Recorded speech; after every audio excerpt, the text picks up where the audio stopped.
Hey everybody, it's Will at VIP Mortgage and it's time for local lender update. Well, we finally got an improvement on the bond market. After several weeks of things getting worse and worse, and last week my comments saying that the market's moving in a direction that the fundamentals don't seem to point in, finally things are coming back into line. So we did have bad job numbers, we did have a good inflation report, we did have revisions to the GDP. We had all of these pieces and parts that go together and show whether the monetary policy from the Fed is legitimate or not. And then, most importantly of all, we had the Fed meeting this week. At that meeting, the Fed did cut rates another 25 basis points, which is exactly in line with what they said they were going to do when they started cutting rates.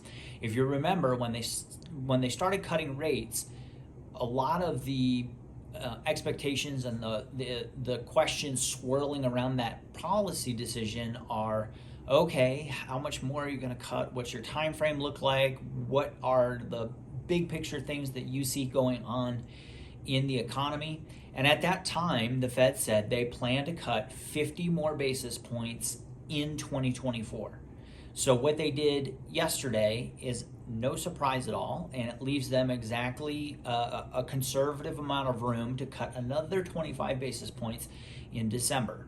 Of course, all of that's data dependent, but as we have seen, the data is continuing to line up with further rate cuts, and I think some fear and uncertainty ran away with the bond market there for a few weeks, and every day but one this week we've seen improvements on the bond market.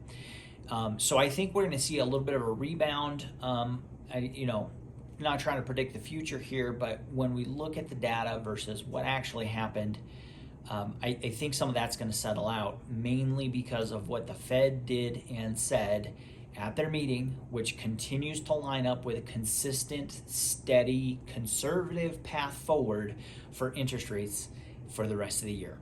So if there's anything we can do for you, if we can get you a rate quote for your specific situation, give us a call at 719-232-7553.